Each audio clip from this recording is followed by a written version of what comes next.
It's been said that a job without frustrations is not a job.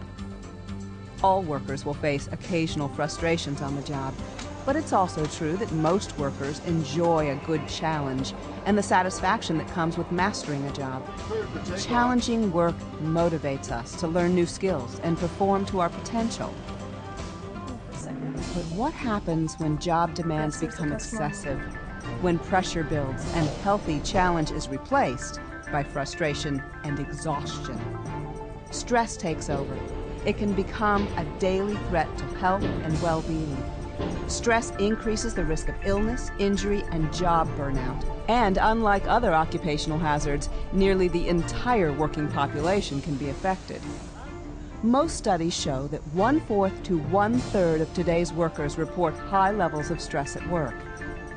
The latest research tells us that job stress plays a major role in many chronic health problems, and the evidence is growing. Now more than ever, it's time to learn what can be done to relieve a workforce under stress.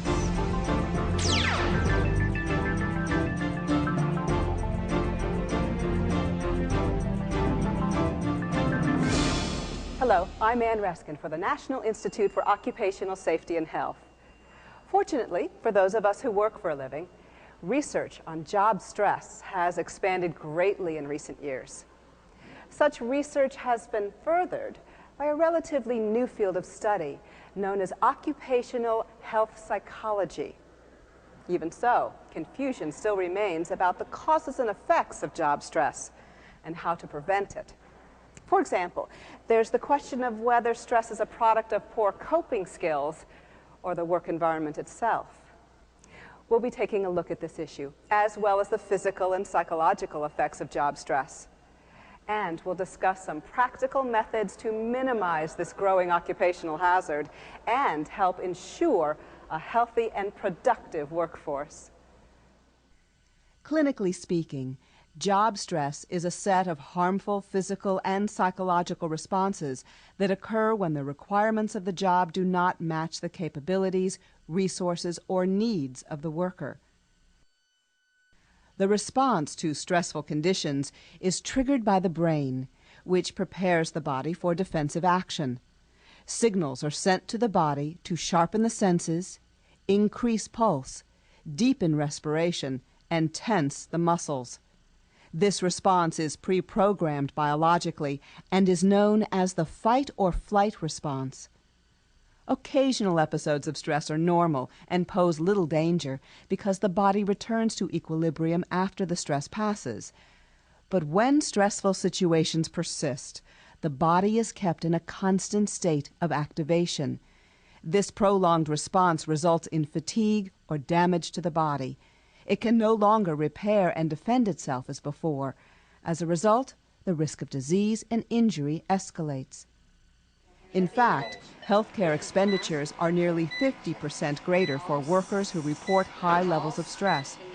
It is now widely believed that job stress increases the risk of cardiovascular disease, certain psychological disorders, and musculoskeletal disorders of the back and upper extremities. Stress may also exacerbate existing health problems and interfere with their treatment. In terms of safety, stressful working conditions may interfere with safe work practices and other precautions, leaving the worker more susceptible to hazards in the workplace. Given these health effects, it's no wonder that job stress is strongly associated with health complaints, more so than even financial or family problems, according to one study. It's widely accepted that job stress results from the interaction of the worker with the conditions of the work environment. However, opinions differ on the primary sources of job stress. Some studies have shown that personal and situational factors, such as personality, coping skills, and attitude, influence whether stress will develop on the job. This point of view has given rise to stress management education, health promotion, and other workplace programs designed to help the worker cope with demanding conditions. Other studies place more emphasis on working conditions as a key source of job stress.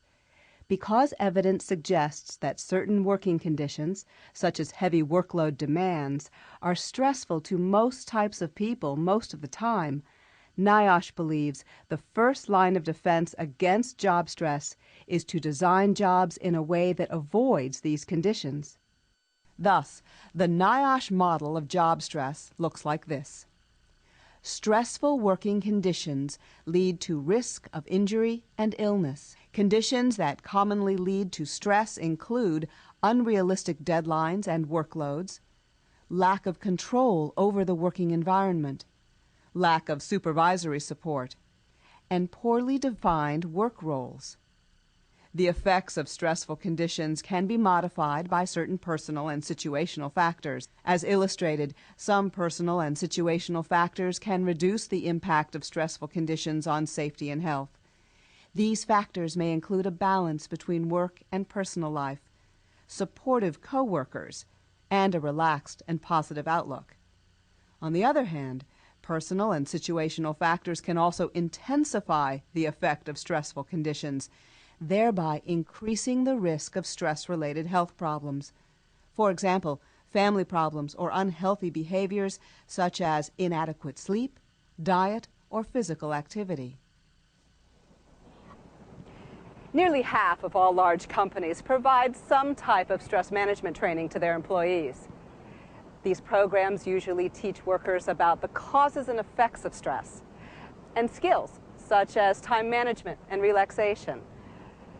Because stress management programs are generally inexpensive and easy to implement, they continue to receive wide corporate support. While such programs are indeed beneficial, at least in the short term, they don't address the root causes of stress because they focus on the worker, not the environment. As the stress model we've just seen suggests, the most direct way to prevent stress is to improve working conditions. So next, we'll take a look at how to prevent the damaging effects of stress through positive organizational change. Some companies remain uncomfortable with the concept of organizational change because they feel it may interfere with work routines and production schedules and therefore adversely affect their ability to compete. But research suggests otherwise, that failing to remedy stressful situations can itself hinder profitability. Stressful conditions are associated with absenteeism, tardiness, and desire to quit, all of which have a negative effect on the bottom line. For example, the Bureau of Labor Statistics has found that the average period of absence from work due to stress-related disorders is about 20 days. There are a number of organizational characteristics associated with high productivity and low levels of stress. But because all organizations are unique, there is no universal prescription for dealing with stress. Prevention efforts are most effective when they focus on the specific needs of an organization and its workers. Also, stress prevention is a process, not a one-time event, and requires a structured approach. As a first step, organizations should identify the problem. There are many potential stressors in the workplace, and each must be identified before it can be addressed. The workforce itself can be the primary source of this information. In smaller organizations, group discussion may be sufficient to analyze the problem. For larger groups, surveys are usually more appropriate. With either approach, workers should be asked about working conditions, stress levels, health concerns, job satisfaction, and other relevant issues. These data will help pinpoint the sources of stress within the organization and how workers are affected. Since most workers spend the majority of their waking hours on the job, they are extremely knowledgeable about such issues. Once the problem is understood, solutions can be devised and implemented. Many useful ideas can be generated through techniques such as brainstorming that solicit input from workers. In larger companies, consulting firms are often used to develop stress prevention strategies and redesign jobs. Here are some examples of organizational changes that can prevent job stress. define workers' roles and responsibilities. Allow workers to fully utilize their skills. Establish work schedules that are compatible with demands outside of work. Involve workers in decisions that affect their jobs. Reduce uncertainty about future job prospects. Of course, stress prevention measures will ultimately depend on the size and complexity of the organization, available resources, and the types of stress affecting workers. As with any new intervention, evaluations should be conducted on a regular basis.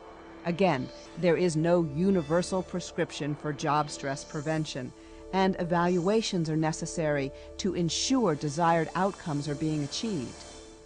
Short-term evaluations can determine which techniques are working and which are not, so that the program can be refined as it progresses. Longer-term evaluations, perhaps once a year, are useful for determining if strategies have lasting benefits. Long-term evaluations are especially important since many programs appear effective at first, but their effects are short-lived, or they may have unwanted side effects that surface over time. Evaluations typically include various forms of employee feedback as well as objective data, such as attendance reports and health complaints. These steps will help ensure positive organizational change that targets job stress at its source. Many organizations of all types have developed successful stress prevention programs. Here are some real-life examples. The owner of a busy travel agency was noticing signs of tension and deteriorating morale among her staff. Job dissatisfaction seemed to be rising, and absenteeism was higher than usual. The owner began asking employees about the nature of such problems and why they were occurring. After talking with several workers, the owner concluded that job stress had become a major problem. Since the owner was not experienced in dealing with job stress, she contacted the local Chamber of Commerce for guidance. She was referred to a management consulting firm that developed an employee survey for the company and made recommendations for change. Analysis of the survey data suggested that two job conditions were linked to stress complaints. The first, lack of planning, caused workers to feel as though they were always playing catch-up and putting out fires. The second, poor communication throughout the company, resulted in problems being overlooked until they demanded immediate attention. These situations caused high levels of stress and compromised productivity and customer service. The company took several steps to address these problems, including holding daily briefings to keep all employees updated on developing issues. Also, employees were given the opportunity to participate in scheduling and some forms of decision-making. Let's look at another example, this time at a large manufacturing company. Although there were no outward signs of stress at the company, the corporate medical director decided to establish a stress prevention program as a proactive measure. He presented the idea to senior management and union leaders and secured their support. Next, a team was formed to develop the program. The team consisted of representatives from labor, the company's human resources department, and from its medical department. A human resources consulting firm was hired to provide technical advice on program design, implementation, and evaluation. The team designed a two-part program.